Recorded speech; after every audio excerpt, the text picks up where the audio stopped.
And it's like, yeah, there's the Arizona Golf Association, but there's nothing beyond that. There's not a real community. And you raise a really good point, because if you want to be a member of one of these clubs out here, you got to be a multimillionaire. Like, let's be honest about it. Like, golf out here in Arizona after COVID just blew up, and not in a great way for locals. It blew up in terms of people getting to know about it. Like, it was golf's best kept secret. And then it became everybody's well knows that Arizona, Scottsdale, like all of that golf is the best. Like, it's just, that's how it is. Any other stories that come to mind that you've never shared before about playing golf at GCU? Being able to travel, like, not the world, but like all over the West Coast. Like, first time I ever had Jimmy John's, some place with the really thick fries, bottomless fries. I don't know of that place. I'm trying to think myself. Can't think of I'm thinking of the commercial.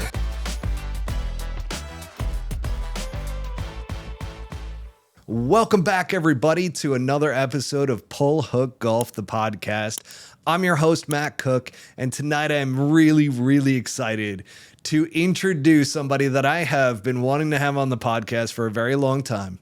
It is my friend and former golf teammate at Grand Canyon University, Mr. Terence Daniels, who, by the way, folks, is the founder of the Cactus Club. This is a growing blog. It is we'll get into that and he will explain it all, but right here locally in Arizona. So nonetheless, welcome to the show, Terence. How are you? Thank you. I appreciate it. Glad to be here, Matt. Yeah, obviously we've known each other a long time and been following the podcast, and I'm finally here. Yeah, it's overdue, man. It really is. I'm so glad that, I took a couple weeks off of the podcast. We were talking about that, and it was the first time in 3.5 years, because it was every single week of doing a podcast, and then we did the live show. So the live show turned into the podcast. Now I'm getting back more to the podcast roots. So no longer doing the live stream, but we've got these awesome episodes that I get to interview awesome people in golf like yourself. And we got to start off with, because this is one thing that kind of blows my mind. I love hearing about people's journeys. How did they get started into the game of golf? What was your golfing journey like? And you're from Bermuda. So, like, how did you get started golfing on an island in Bermuda? Yeah, so it's a crazy story. People ask, where are you from? Oh, I'm from Bermuda. And they're like, what? You're from Bermuda? But yeah, I started, my uncle was actually a pro at a local small, muni 9-hole course. And me and my brothers kind of grew up playing soccer. And he was like, hey, my parents were like, hey, we need somewhere to take the kids Saturday morning. So we got into golf. So he was a babysitter. Yeah, basically it was like me, my brothers, a few of our friends. And then I just got hooked. I think my uncle, honestly, a year after that, got out of golf, moved to Florida. I really fell out of touch with him, and I just kept playing. My brother. How old were you? I was probably about 10 at the time. So yeah, I was a soccer kid, traveling international soccer, and then I was hooked instantly. So that would have been right around after Tiger won the Masters. So just like a lot of people, I probably watched Tiger, got hooked, had the Nike hat, wanted everything Nike, and then I just was hooked and been playing ever since. Man, that's crazy. I mean, everybody's journey is a little bit different, but for your uncle to basically be a babysitter and you get hooked on the game of golf is really cool. What ended up happening from there? So, like, for instance, played high school golf, I imagine? Yep. No. Okay. So, because we've never talked about this. Yeah, and I've actually been thinking a lot about this lately. So in high school, what happened was my soccer team was really good, club soccer, but we were a junior team. Once we got to I think U15, U16, we didn't have a team anymore. So our team kind of split up, and that's when I kind of started playing tournament golf and junior golf. And then I got to high school and I was like, I don't want to play in high school soccer. None of my friends were. So I just dug into the golf. And 2 years of high school, I was like, I'm hooked. And at the time, my grandma lived in Boston, and she moved to Scottsdale, I think in like 2002. And I was like, I want to move out there and play golf in college and do the whole thing. And I begged my mom. I remember my freshman year of high school, I begged her, begged her, begged her. I would do research back then on my dial-up internet. And then finally she was like, yeah, I'll let you go out there, blah, blah, blah. So it's crazy to think back to that day. Like she let me, I had never even been out here before. And No was kidding. Like, yeah. And I was like, I don't care. I want to go. So how'd you end up at GCU, at Grand Canyon University? So I went to Desert Mountain High School in Scottsdale and quickly learned that like I was good, but like not that good, right? The like my high school team had the 2-time National High School Player of the Year, full ride to Florida. Like half of the kids were like going to PGM programs, and I struggled to like get recruited, right? So, I ended up like doing a lot of my recruiting. There weren't the tools that they have nowadays, so sending emails, sending swing videos, VHS tapes were back then, and then yeah, got a college visit with good old Keith Baker. Yeah. Shout out to Keith Baker, and did my visit and was like, I want to come here. I think I had a couple other small schools reach out like on the East Coast, but I'm like, I have some roots here. I've been here for 2 years. It's a small school. I can play. Well, I thought that I could play. That kind of changed. But yeah, and then I was like, yeah, I'm staying here and I'm going to GCU. Let's do it. Yeah, because you were a freshman when you came in. I was a senior. Yeah. And I'm like, who is this guy walking onto this golf team? And sure enough, like you had game as a freshman for sure. I mean, I remember being very impressed with really your golf swing and technique. I mean, it was flawless then. It's still flawless today. You're like everybody. Because I always see you're always like, I need to work on this. Oh, this is bad. Oh, this is so bad. Yeah, you're dead on playing. You have like a perfect hinge going back, and you always have. Like that swing has not changed in the least since I've known you in college. So, I mean, you came in playing pretty gosh darn well as a freshman, trying to make it onto some tournaments and so forth. And then obviously you had a good career for the rest of the time at GCU. Was there anything beyond? So I know there was some amateur golf that took place that you had played in as well. So talk to us a little bit about beyond the college golf world. Yeah. So during GCU, I would kind of go back to Bermuda in the summers and work at a course and playing amateur events. And then really it wasn't until our senior year I kind of got hot and won back-to-back player of the year, went back to Bermuda, won the Bermuda Open, and then which qualified me to play in the World Am, which basically is a tournament every 2 years. 3 players from like every country go and play in this tournament. So got to play in that. That was in Argentina, Buenos Aires. So, I mean, playing against like all the top college players basically on this kind of international stage. And even before that, I qualified for the USAM. So during the summer after I graduated, I went back to Bermuda, kind of worked on my game. I still had family in kind of the Boston area where my grandma lived, and flew in, played in the qualifier, the same one as Mark Shanaday. You remember that name? Shout out Mark Shanaday. So Mark Shanaday was the women's coach, and then he became the men's coach, and then he went up to Seattle. So yeah, shout out to Mark Shanaday. And he played in the same qualifier, and I mean, I'll never forget this. I eagled the first hole, so it's a 36-hole qualifier. Eagled the first hole of the day, and I was like, holy crap, I'm nervous. And then didn't play well, and then ended up birdieing the last 5 holes of the tournament, that 36-hole day, to like win the qualifier as like the lowest score. I think I was 5 under for the 2 days. And then went up to like Chambers Bay, played in the USAM with Justin Thomas and some other kid I can't remember. And yeah, at that point I was like, I'm pretty good. And and got the ideas to like turn pro and like do some other stuff. But like, yeah, that summer and that year was crazy. So talk to me, because everybody, I was talking about this with Marty Sanchez as well, who was the last episode that I just did. And really with Marty, I was talking about how do you deal with the pressure, right? Because tournament golf is so different. I love to hear from different people's perspective because everybody handles pressure a little bit differently. So I want to ask you, I mean, when you started getting in contention, started winning some golf tournaments, like your low am heading in, like all of that type of stuff, and the expectations start to build, especially internally, right? So talk to us a little bit about how you dealt with the type of pressure that comes with tournament play. I would say for me, I was like always had a crazy work ethic. So for me, I even loved to practice more than I would love to play. So like I could go, I remember even growing up back in Bermuda, like my dad would drop me at the golf course at 7 a.m. and I'd be there till 7 p.m. and never go to the golf course, like chipping, putting, driving range.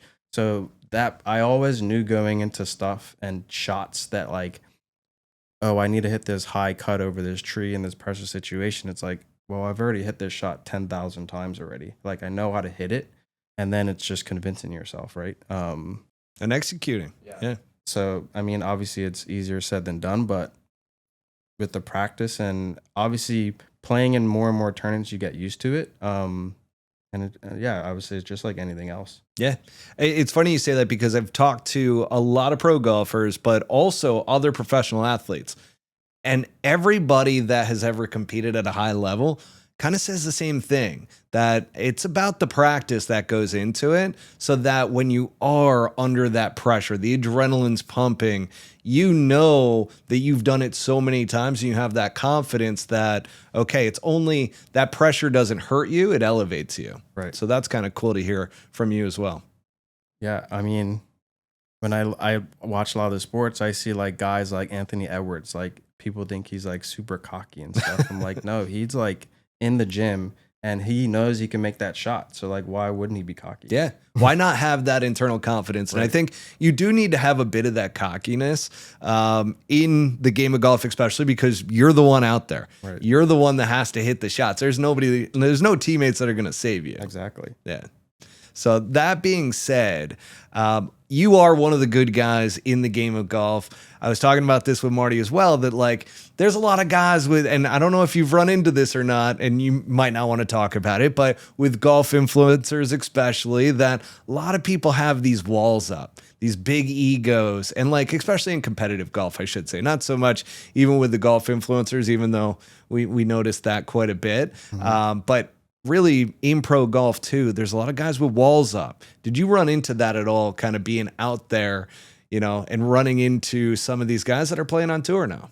I would say not really. I don't know if this is, I don't know. I want to say I'm humble and like don't want to prop myself up, but like when I meet someone, I feel like I'm pretty genuine. I don't know if it's my island vibe or whatever, but I bring out maybe the best in most people. And like, I would talk to people and they're like this and this and this. And I'm like, who? Like, I know that guy. Like, we're cool. We like had a couple beers together. So I haven't run into it. And maybe that's to me, but like, I mean, I'm sure they're out there, but honestly, my experience is I haven't run into too many bad apples. That's awesome. And you love to hear that, you know what I mean? So that's really cool. And I think it is partially your vibe that you give off when you're out there. Like, it is very much, and I don't know, I've never related it to an island vibe, but just a chill vibe. Like you give off this chill vibe that like people want to be around you for sure. Now, in addition to our kind of, and I'm going to take a step back because I jumped a little bit too far ahead. I do want to talk about our GCU days a little bit. So first off, let's rewind. What stands out to you when you look back at those years? Well, one, how old we are now. No, dude. It's crazy.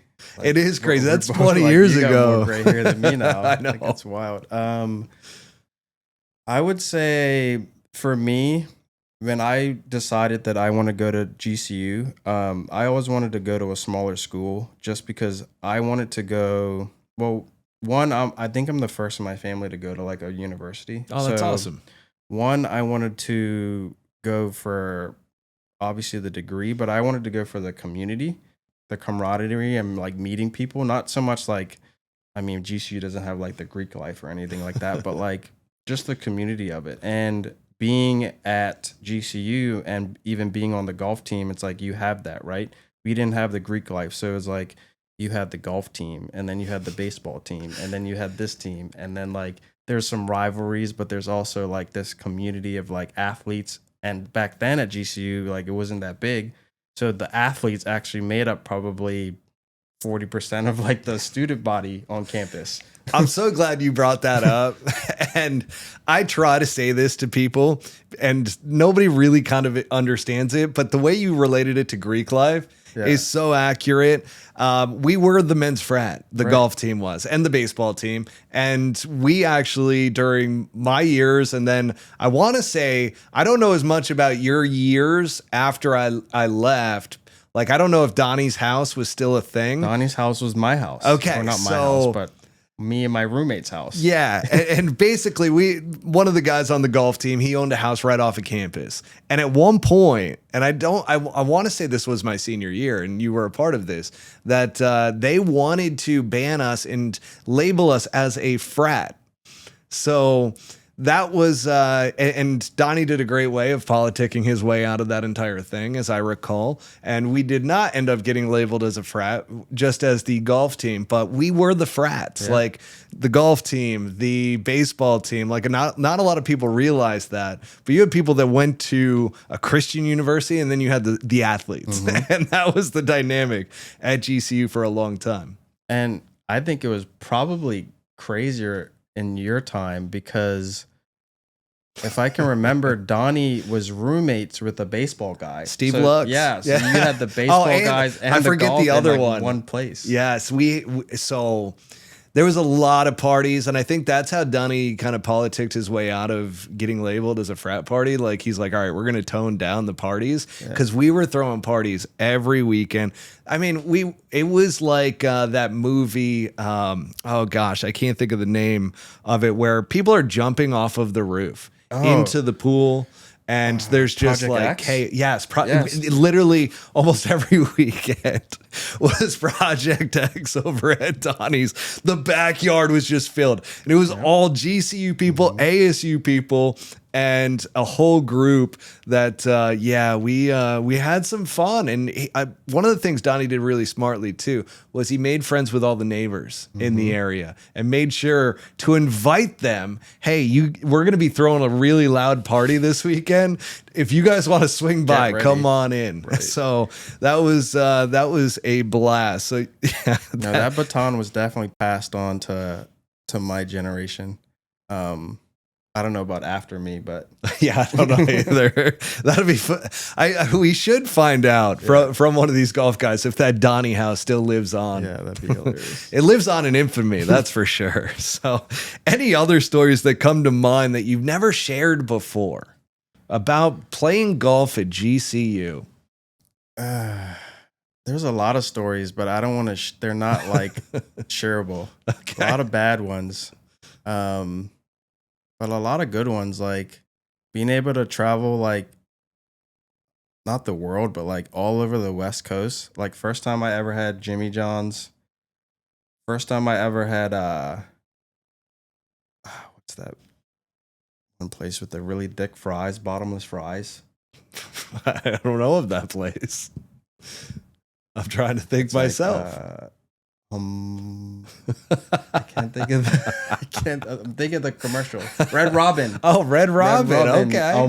Yeah. The steak fries. Yes. Bottomless. First time I had Red Robin is with like Washington. Like we had I think a national preview tournament in. Was it Bellevue? No, it was like north of Bellingham. Okay. It was literally on the border of like Washington and like Canada, and we were like on this like peninsula north of Bellingham. Yeah. Bellingham, by the way, that country club was my favorite place to play. Like, okay, here's a story. I don't know if you guys did this, but when we went up there, we would, with all the big trees, we would play a game. If you hit a ball and it went into a tree and it got stuck, you would have to buy the rest of the team McFlurries. Really? We called them McFlurries. I don't know if Don started that. Wow. Don's like a GCU legend. Donnie is, man. He doesn't get talked about Where's enough, Don? I feel Get like, Don right? on the pod. Yeah. Yeah, we would do, they were called McFlurries. So like if you hit a ball up in a tree and it's stuck up there, I mean, you'd have to buy the team McFlurries. Wow. Any shenanigans going in the hotel rooms? You were just reminding me of some of the stuff. Oh, yes. Shout out to Bentley. Yes, I know Bentley. In Washington, we put a phone book. So damn, we are so old. Yeah, dude. We had phone books back then. Every hotel had like a phone book. Yeah. And I remember the Washington phone book was like crazy thick, like thousands of pages. And we put one, as you know, the first day is that 36-hole day. Oh, yeah. And we put, Bellingham was freezing, rain jackets, hand warmers, whatever to keep warm. It was always like cold. 40 degrees. Yeah. And rainy. We put a phone book in his bag and he didn't, I think we got done and we like went to Red Robin and I was like, hey, did you find out what I put in your bag? And he was like, what are you talking about? And he like never opened up his bag enough to see what was in there. And he was carrying around like an extra 50 pounds the whole day. Oh my God, that's pretty good. We used to do the beer cans. So if we were all drinking before a golf tournament, we would find somebody's golf bag, and those beer cans would end up at the bottom of it. Yeah, so that was always ours. And then the putting contest in the hotel and running all around and creating just chaos. We had a lot of complaints. Yeah, I mean, it's like, I guess we're adults. We're like, it's an adult sleepover. Yeah. I mean, it really was. Yeah. As college kids, it was like, all right, free hotel. Exactly. You know, they got a pool. Yeah. I got $30 to spend a day. What? That's right. Now let's get into current times, right? Because we're reminiscing about the good old days. We could do that forever. Tons and tons of stories to be shared there. But let's talk about what you're doing right now, because you got into, I really noticed this movement with you around the modeling, and golf modeling, by the way. And then becoming a voice within the golf space. I hate to use the term golf influencer, but you've become a voice within that space, and you've started the Cactus Club. Now, the Cactus Club is something that I can tell is your passion. You absolutely love this thing because you do such a great job with it. You've interviewed me a couple times, and I think that's why I haven't had you on the show, because I'm like, oh, we've already talked. But no, so talk to us about the Cactus Club and what you got going on there before we talk a little bit about the modeling. So guys like our age, I'm like, there's no community, right? So I'm like, I'm a ex-player. Maybe I play in tournaments, maybe I don't. I'm not a member at a club.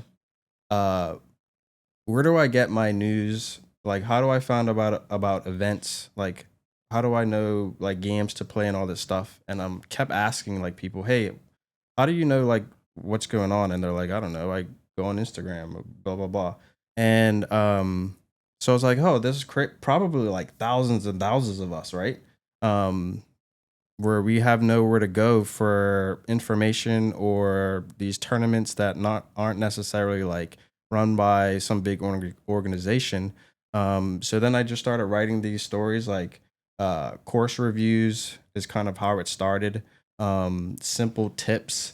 And then eventually the idea is to have events where people are coming in person and we're getting together to draw all these people who aren't members at maybe these other clubs and stuff, and just get them into one space and play golf. It's really not about the score or nothing like that. It's really about the community. It's an interesting topic because Butsy and I, on literally the last time we spoke, we were talking about how we both want to start playing in some amateur golf tournaments again and things along those lines. And it's like, where do we go to do that?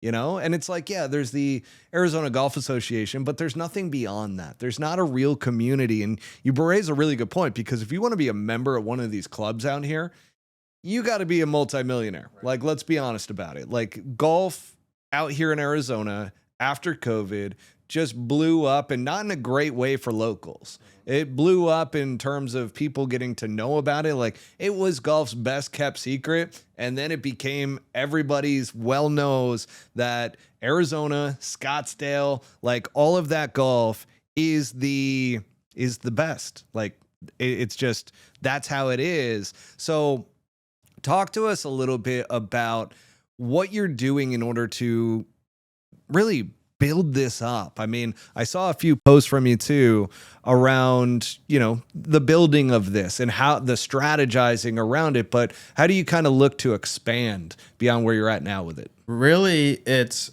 been organic. What I've learned is that I have a huge, just after playing golf and working in the industry, just like I have a huge network. So it's really just been a lot of word of mouth, asking people, hey, what do you wish was out there? And I'll kind of build it, right? Whether it be Masters watch party or a 9-hole skins game after work on a Thursday or a 2-man Ryder Cup style event. So a lot of it right now is just gathering information. What I found out is like after almost a couple thousand subscribers, I have a survey in there and like over 70% of the people are like, yeah, I don't belong to another club.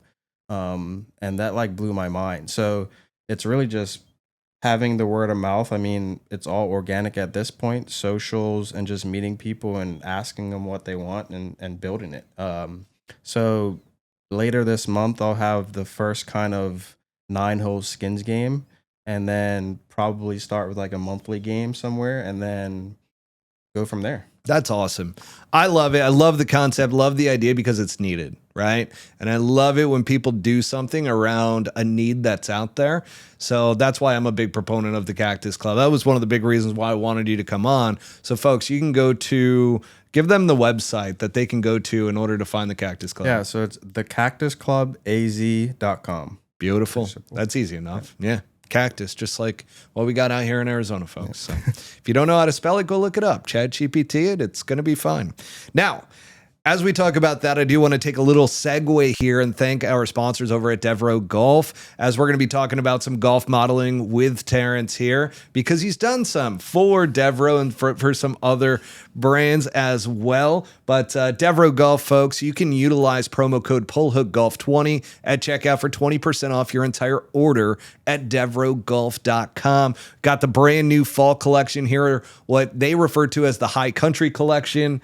Got the head covers. I mean, these hats are absolutely dope. Let me show you this. The Scorpion. It's got brown suede on the brim. And then I like to call this one my hunting hat, okay? If anybody ever sees me wearing this on the golf course, I am hunting, all right? And once again, the suede brim, it's just great fabric. So yeah, really, I mean, just the stuff that they're going to be coming out with, because I've got a peek at their spring collection too. And it is so dope. Like everything that they've got going on is awesome. So make sure to utilize that promo code. But how do you get into the golf modeling world? Yeah, that's a good question. I think if I had to look back, shout out to Stephen Denton. Stephen Denton I worked at a course called Shalimar. R.I.P. Yeah, R.I.P. Shalimar. Yeah, way back in the day. And he grew up on the course, and that was when he was getting into like golf photography. And he asked me to like be his model and some stuff as he was building, I think, out his portfolio. And then he later, I think, was freelancing for Bad Birdie. And that's when he was like, hey, we need a model. Hey, come out. This is probably like 2001, really. Yeah, because that was early in Bad Birdie. Yes. I remember you in the Bad Birdie stuff. And I was in a few of their campaigns. And yeah, he was the photographer. And he was like, hey, we need a model. And I was like, why would I say no, right? Yeah. And that's kind of how it snowballed. He did, I think, a couple other brands. And then I met some other photographers. So yeah, the name of the game is get in with the photographers. Know the photographers, get in with them. Because all of a sudden, I go on to book a tea time over at Mountain Shadows, and I see a guy, and I'm like, wait a second, is that Terence Daniels? Yeah. And sure enough, it was you. Yeah. It's been crazy. People, just reach out. Hey, we're doing a shoot. We need a model. I saw you in some other shoots, and then that's how it starts. So been great. Yeah, and I'll tell you what, the guys over at Devereux, Bert loves you, Will loves you, because whenever I go in, they're like, "How's Terrence doing?" I'm like, "Oh, he's doing great. He's Nice. doing absolutely great." So I yeah, love to hear that. yeah, and you've done some shoots with them. You did the T-Mobile shoot with some of the gear, and then you did one.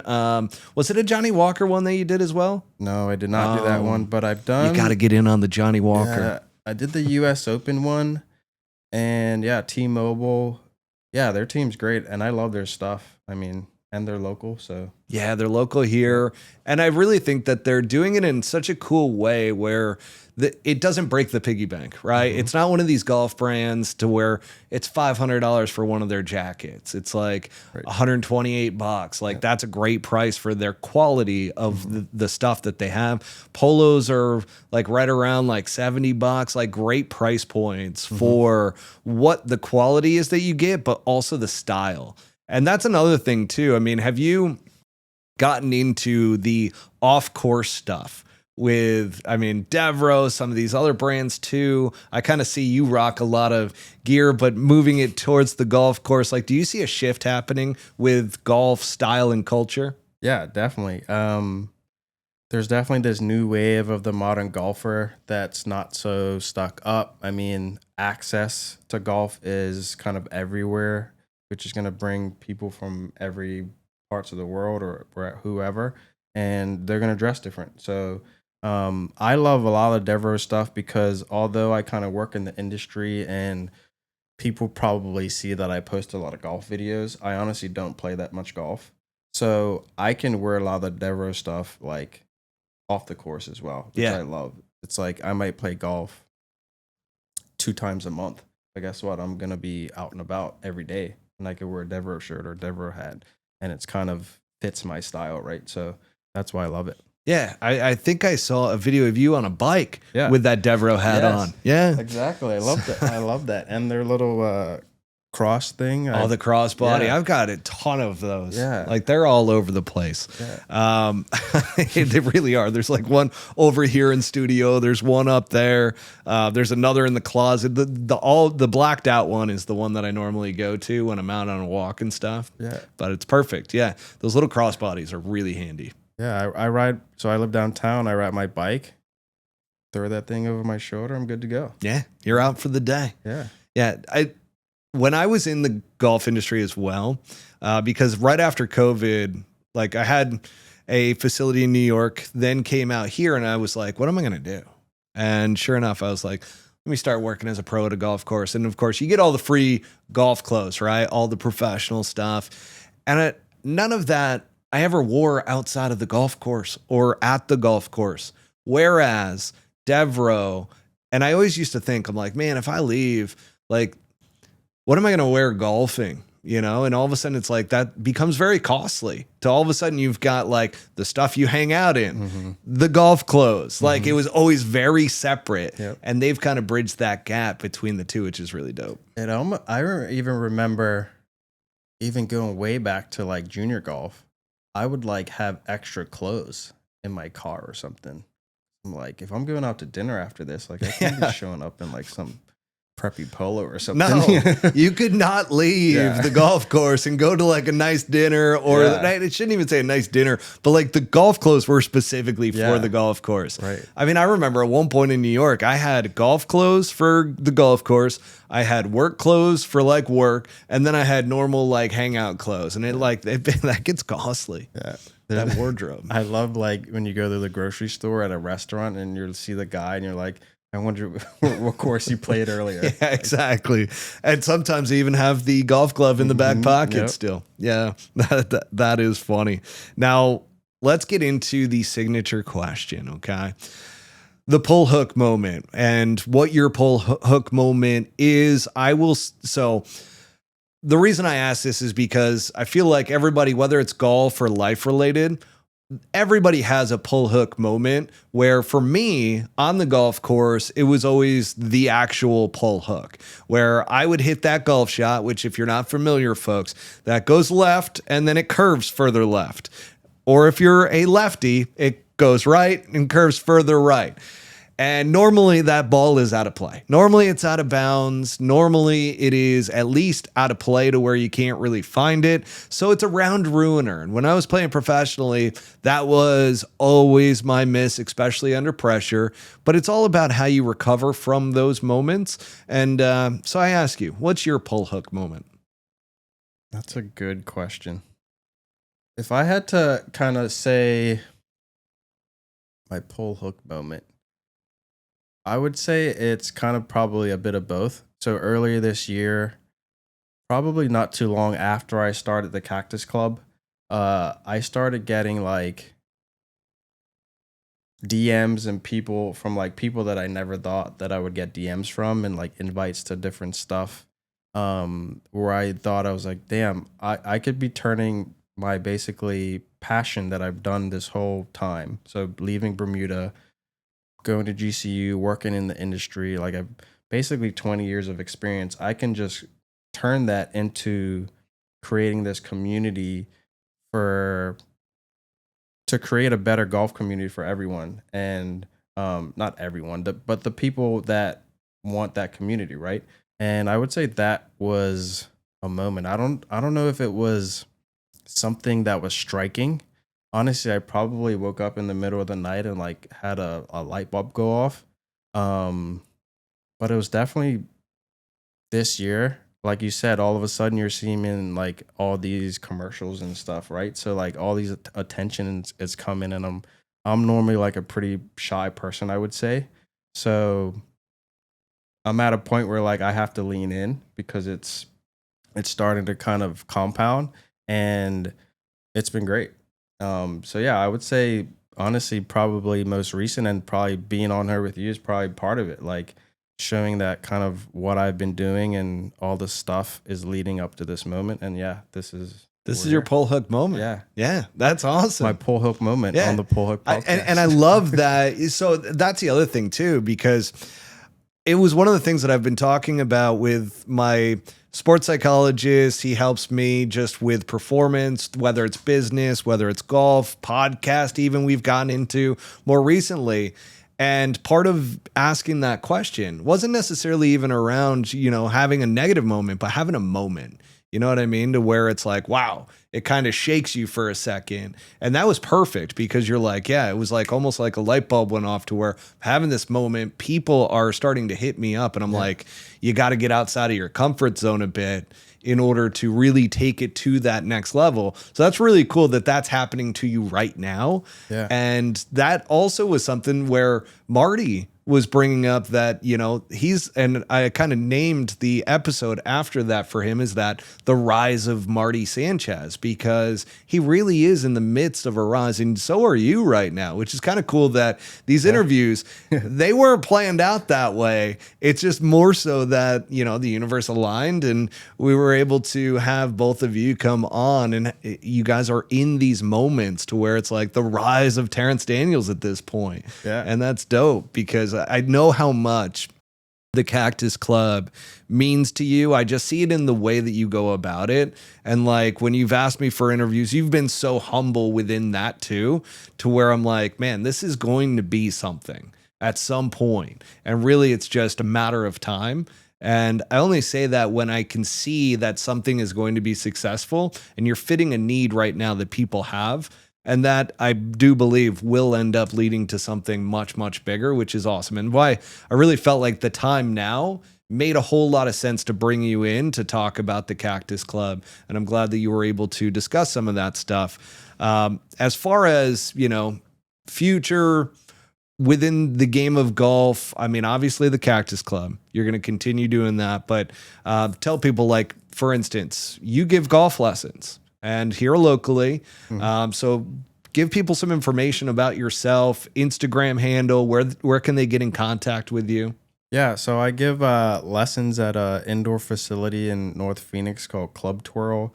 My Instagram handle is Terence Daniels, 1 R and an E. I was going to remind you, but you've dealt with that long enough. Yeah, 1 R and an E, so TERENCE. Daniels. It's funny, I get people are like, spell my name wrong all the time. I'm like, when I was looking for a handle, it was easy to find because no one spells their name like that. That's awesome. And yeah, so I give golf lessons, working on the Cactus Club. I haven't really told you about this, but even to what you just said, I've had a couple meetings with a book publisher. Nice.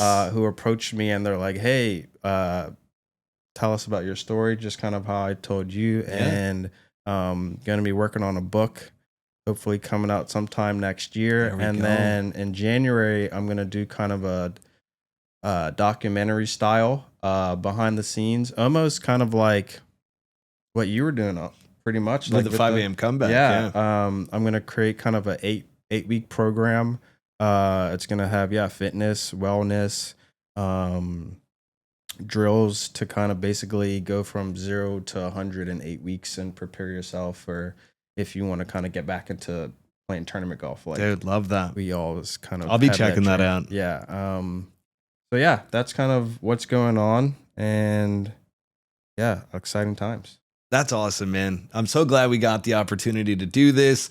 I know you're going to be away for a little bit, going back to Bermuda for a couple of weeks, going to enjoy life, and obviously the holidays coming up too. So again, thank you so much for your time and coming to the studio and having this interview. And I hope the audience enjoyed it, because I certainly did. And it was nice to reminisce as well about some college days. Awesome. Yeah, thanks for having me. Yeah, pleasure. Thanks.